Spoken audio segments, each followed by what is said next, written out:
Hello Pokemon trainers! How are you all doing today? I'm doing fine myself. Today I'm going to try and pick out 10 Pokemon who I feel are overrated.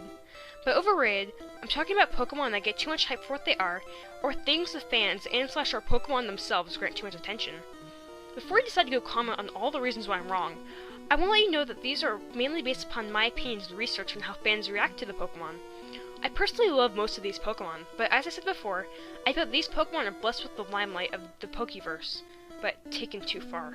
Okay, I know this is a nitpick, but what the hell is up with the awkward pacing with some of your pictures? I mean, they're literally there and gone in a blink, making them easy to miss, especially since most of your screen is a blank space with some Weasel fan art, making it easier to concentrate on that instead of what you're presenting. Then, the moment I see something in the corner of my eye, I look up and poof, it's gone.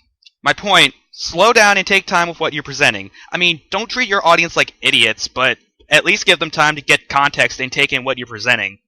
I apologize if any of your favorite Pokemon are on this list. Please let me know if you agree or disagree with my picks in the comments. Number 10. Zoroark. I really like Zoroark. I really do. The exclusive ability of this Pokemon makes it very interesting, and I love its design. The reason why it's on this list is because hundreds of the OCs and fanfics written about this one Pokemon. And don't even get me started on the weird side of the fandom. Despite the fact that all that is something that could be looked past and really shouldn't matter. Plus, it's not exactly something special or unique when it comes to Zoroark, as many Pokemon, or anything from any series, can have or has weird or odd fanfics on it. Also adding that you provide nothing to back this up. I mean, if you don't feel comfortable adding something that's completely out there, that's fine. But at the very least have something. For example, maybe a screenshot of, say, a search on fanfiction.net, or even a mere Google search would probably work. Anyways, it's fun to use in battles, but it's really annoying people use it incorrectly, just because. But that's not the fault of the Pokemon. That's the fault of the people using it and doesn't strengthen your points about Zoroark being overrated. I'm pretty sure Superior can't use Flamethrower, but what do I know? Also, it's kind of fragile. Wait, what? Isn't that something you could talk about a bit more? I'm pretty sure a Pokemon being quote-unquote fragile is a much better and interesting reason for a Pokemon being overrated than the nice fanfics on it. Yeah. That and it being fragile could be a problem in battle, especially adding that Zoroark's defense and special defense are two of its lowest stats. The Pokemon having a glaring flaw while being constantly praised despite this flaw could make it overrated! So, in the future, think about if your evidence is substantial or not. Also, what was the point of mentioning Superior when the segment is about Zoroark? I mean, granted, I believe she was talking about Zoroark's illusion ability when it imitates the last active Pokemon on your team, and how it can use moves that the Pokemon it's copying legally can't, but that doesn't change how badly worded that explanation was, mostly because you don't mention illusion once and just say people misuse it. I'm being serious, it took me about 5 listens to get she was talking about Zoroark's ability. Point and take, don't throw vague statements out in thin air, and don't automatically think your audience is going to get what you mean. I can understand why it's pretty popular, mainly because it was focused on the black and white games, in the movie, and because of theories like the Zoroark End theory. Number 9. Magikarp, Gyarados. I feel kinda bad for putting these guys on here. Don't get me wrong, I love the news of how Magikarp will destroy when he turns into a Gyarados. But it's kind of hyped up too much. It acts like Gyarados is some type of god that will conquer all, and it's not really like that. Yes, the evolution change is extremely different and awesome looking, but I feel that's split up too much. Yeah, examples would be lovely to have right now, because most of the time I've ever seen people call Gyarados a god or anything, it was usually a joke. But that aside, Gyarados is a fully capable Pokemon with a variety of moves that suddenly evolves from a frail Pokemon that can only learn 6 attacks at best. It's something that has a drastic change and can understandably have a large fan base due to it. I still do love the memes though, and it is a pretty cool Pokemon overall. Which brings me back to my previous point. The only time I can ever recall Gyarados being hyped up or called God is through memes. Number 8. Gardevoir. Another one of my favorites. Sadly, this Pokemon has been waifu'd. Fucking what? Wait, what am I saying? I mean, maybe there's more reasons as to why Gardevoir's on this list. Maybe there's something wrong with it in battle, or the person has had trouble raising one, or... I'm going to be proven horribly wrong, am I? If you don't know what I mean, just look up Gardevoir art on the internet, and you'll know what I mean pretty quick. And the fact that Gardevoir can be male doesn't really help. But honestly, Will Playing could fall into this category too. Dear internet, why must you over-sexualize everything? Thanks. Thanks, JuniorMintOtter. Overall, I like using Gardevoir in battles, and it's pretty good, but it's annoying to see pictures of over-feminized Pokemon out there. Okay, now can I address my problems here? 1. Literally the only reason Gardevoir's even on this list is because of the internet getting a hold to it. Like, seriously? I'm sorry, but that's just an incredibly petty reason, because 1, that can happen to almost anything that is in some way humanoid, or heck, not even humanoid, and 2, you can easily ignore things like that and not let it get the best of you, because these types of things shouldn't ruin the fact that you like this certain Pokemon. Which brings me to problem 2, which I'm somewhat taking a point from Zarek in saying this. Call a Pokemon overrated due to clear problems within its uses in battle, not because it has a large fanbase or attracts certain people. Usually it's claimed to be overrated because it doesn't deserve the attention, not simply because the Pokemon merely receives attention. Not helping that you constantly turn around and praise almost each Pokemon you list. Please, don't put things you're going to praise on a list that's intended to be critical or negative. The problems with that is that bias can be squeezed in, or your reasons can come off as stuff you just pulled out of nowhere. Number 6. Lucario. Lucario has received so much over-deserved hype and love from fans. Mainly because in the movie, his design and his new Mega Evolution tipped him over the edge, being so awesome. Game Freak has promoted Lucario and forced it upon us, and many people in the fandom are tired of seeing it. Where's your proof on that? No, seriously, where's your proof? If others are tired of Lucario just like you, then kindly show us instances where you've seen this so we can get where you're coming from, instead of taking what you say at face value. And when I say proof, I mean something that's not a comic or meme. Maybe check Pokemon-related forums, or if the places you found the pictures have comment sections, then check those. Personally, I'd have a much better time taking those seriously than some dumb picture commonly intended for lulz. Also, you literally said 10 seconds ago that Lucario received over-deserved hype from fans. Lucario has received so much over-deserved hype and love from fans. But show a meme making fun of Game Freak forcing Lucario onto fans? So, was this a mess up on your lines? Were you trying to say that some fans work with the Lucario hype alongside Game Freak only for the point to get lost in context? If it was either, you need to be more careful in the future. Either do retakes if it was a mistake, or make sure what you're getting at is concise and not some jumbled together statement. In battle, Lucario is good overall, with several faults. Oh my god, what faults? Seriously, this is something that's getting on my nerves. You constantly calling the Pokemon overrated for simply having a large fan base, praising the Pokemon for being a good Pokemon, then saying the Pokemon has problems in battle without even explaining what. If there's an actual legitimate problem with it, then please explain it. Because that could persuade people to agree with you. Also, from this point on, whenever you turn around to praise the Pokemon you're calling overrated, I'm just gonna skip it because the video's gonna be long if I don't. Number 5. Darkrai. Spoilers. People abuse it in battle, but it's still a good Pokemon in battle, along with her praising the Pokemon's background. Oh, and she vaguely calls it lacking without even explaining why. Probably because it doesn't learn sleep talk and snore or something to that effect. Nothing we haven't seen already. Also skipping Pikachu because I'm honestly left speechless, and Talonflame because of problems similar to Darkrai. Number 2. Charizard.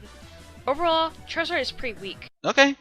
Going to say, what? Why am I even bothering? I mean, Jesus Christ, even when your main point is that the Pokemon's supposedly weak, you don't even elaborate on that!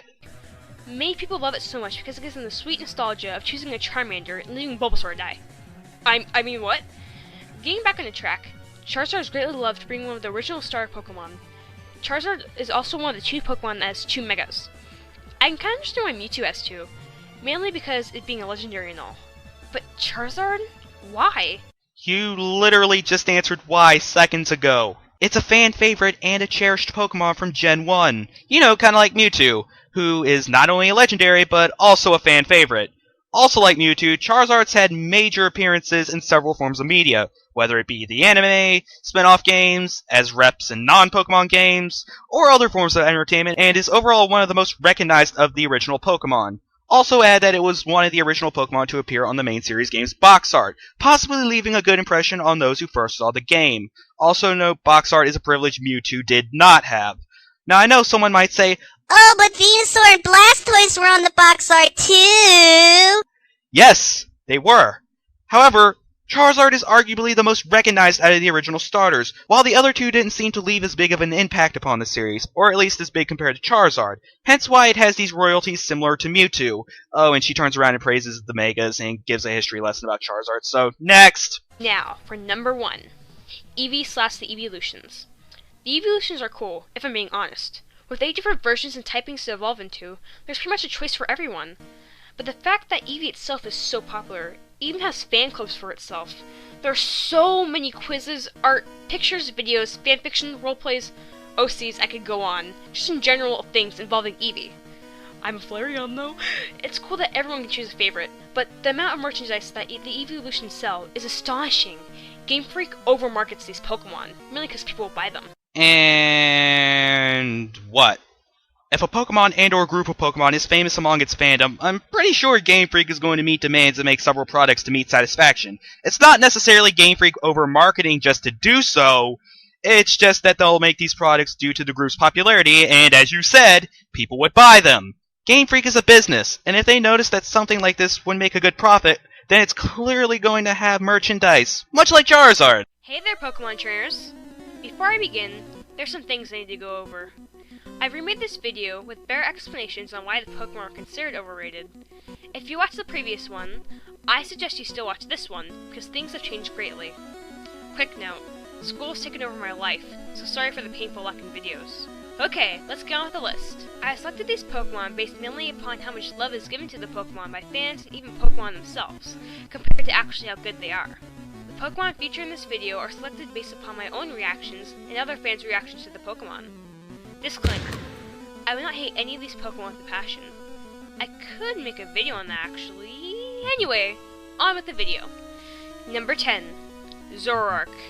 Zoroark, as a competitive Pokemon, is pretty limited. Sure, its ability is cool and can be fun to use, but it doesn't have a wide enough move pool to mimic a variety of Pokemon. Therefore, in battle previews, it can be pretty easy to pick off which Pokemon the Zoroark could be impersonating. Overall, its stats are pretty lousy. Its bad defense can cripple and kill it way too easily. Also, in my experience, this Pokemon has been used very poorly against me. For example, a person superior used Flamethrower on me in the first round. I don't know who you're trying to fool because it definitely ain't me. This Pokemon just kinda gets repetitive after a while, seeing the same thing over and over again. Number 9, Gyarados. Gyarados, unlike all the memes say, is not much of a god as he seems. Yes, I know these are just for fun and they're funny, but some people in the Pokemon community believe that Gyarados is like this. Gyarados can be easily outsped, which makes it extremely vulnerable around pretty much any electric type, mainly because electric types tend to be fast. One hit from an electric type attack and this atrocious Pokemon is out. Its mega stats are better, but it gets more weaknesses. It has great attack but lacks a good range of physical stab moves. Most are special attacking moves, which it lacks the stats in. Number 8, Gardevoir. Gardevoir is pretty fragile. Its special attack and special defense are pretty good, but even with these good stats, it can't take too many hits. I can say this from past experience, and there has been a few times I've been able to use Gardevoir without dying in 1 or 2 hits. Its Mega makes it a better Pokemon, but I feel that it's still lacking and not at its full potential. But that's just my feelings about it. Also, I think I should mention that it's gotten a damaged reputation to the ways many fans portray it in art and words, which can be discouraging for a person who simply likes Gardevoir. Number 7, Mew. Mew can learn any move in the Pokeverse, except for a select special few, but this expansive moveset is only limited to TMs, HMs, and move tiers. With the most recent gen, the move tiers are very easily accessible, mainly being in one spot and asking for BP to put a move on a Pokemon. But still, I would expect more from the new species Pokemon. Also, the moves it naturally learns are pretty limited and are in the same general category. This Pokemon is also extremely hard to obtain, so it's very prone to be hacked into the games. This is a very popular Pokemon, so it's even more frustrating that it's difficult to get. Seriously? Going on about its design, all I've gotta say is that it's unoriginal. It's literally a cute pink cat with large blue eyes. Something that'll make the fans say, "Aww," and forget everything else. Number 6, Lucario. Why is its special attack higher than its attack? It's mainly a physical attacker, judging from the moves it learns. Okay, so what if it's 5 points? It still doesn't make sense. Lucario is absolutely crippled if hit by almost any super effective move, and most players carry a Pokemon that at least has a fire, fighting, or ground type move. Lucario is also super overused, and gets frustrating to see it so often. Many new competitive players seem to flock to Lucario, and they don't know how to use it. And I'm not saying that there aren't good players who can use him. I won't deny this Pokemon has a high attack, and it can be hard to get rid of if you're lacking a super effective move. Despite this, Lucario just gets foreseeable and bothersome. Anywho, it's been stated by many fans that they're tired of seeing it. It's been featured in so many ways, examples being the Super Smash Bros. Series, and it receiving a Mega Evolution, which many fans find very unnecessary. If Pokemon could have a second mascot, I'd bet they want it to be Lucario. Number 5. Darkrai. Okay, this Pokemon is plain annoying. Just get out. In all seriousness, its move pool consists of many physical moves, even though its stats are more focused on special attack. This Pokemon is so overused in battles because it's so easy to win with. Darkrai is overpowered because of its ability, Bad Dreams, and its specialty move Dark Void, which makes the victim Pokemon vulnerable to pretty much anything. Its weaknesses are less than okay if you can actually hit it. It might just be my bad luck, but whenever I go up against a Darkrai, my Pokemon never wake up, and even if they do, the person predicts this and uses Dark Void again. Number 4. Pikachu. Okay, so Pikachu is the mascot Pokemon, so it seems inevitable that he's ended up on this list. Pikachu's stats are utterly terrible, and then Game Freak gives it special moves and items that might make it better, but don't help too much. Its electric typing makes it weak to only one thing, but a Mud Slap could slap this thing into its grave. Grass Knot is the only move Pikachu can use to defend its poor life against a Mudkip, but Grass Knot is not always reliable. There's not a lot of movesets that can make this Pokemon competitive, but if you really wanted one, you'd have to be pretty creative. Also, there have been Pikachu copies in every generation, and most fans are tired of these electric rodent clones. Honestly, Raichu is better than Pikachu, but not by much. Number 3. Talonflame. I'll make this quick. Talonflame movesets are usually the same ones with slight alterations. All of them include Brave Bird, excluding the brave and creative individuals who don't use such a generic moveset. The fact that this Flame Bird's moveset is used over and over again, it just gets too predictable and boring. Also, its typing makes it extremely vulnerable to Stealth Rocks, depleting its health to half. And if Spikes is used, well, Talonflame, you're screwed. One Brave Bird and this bird is gone. Summary: Talonflame is broken. Number 2. Charizard. Charizard's stats are just good, I suppose. As with Talonflame, it's very weak to Stealth Rocks, but I covered everything with Mr. Brave Bird over there, so I won't repeat myself. Charizard is somewhat fragile, its defense is not being too good. People give it so much credit for being the first real dragon. It's not even a dragon type. It looks like a dragon, but it's not the first dragon, if that makes any sense. It is a popular starter that most people pick when they're younger, and mainly is defended because of nostalgia and childhood memories. You can like a Pokemon, but also admit it's not the best. Hey, I like Sunfisk, and it's total crap. But I still like the cow patty it is. Charizard is given so much love because of memories and because of its design, and not the actual abilities of the Pokemon. Number 1. The Evolutions. So, I can understand why they're loved so much. There are so many different evolutions that people can choose a favorite for themselves, and then compare and contrast with their friends, and then create a group and whatever. Also, they're cute. Anyway, the movesets of the evolutions are pretty bad. And when a moveset that works and is good is created, it gets copied so much that it becomes too predictable and unfun to go against or use. Also, the majority of the evolution stats stink and aren't given a large range of moves to choose from. The repeating movesets of the evolutions make these Pokemon unoriginal, predictable, and overused today. Well, that brings to the conclusion of JMO's top 10 overrated Pokemon. I hope you enjoyed, and don't be afraid to comment your opinion on my choices and reasonings below. Thanks for watching this video. Go ahead and check out my other videos as well. Don't forget to comment, like, and subscribe. My other social medias are in the description. See you next time. Ciao!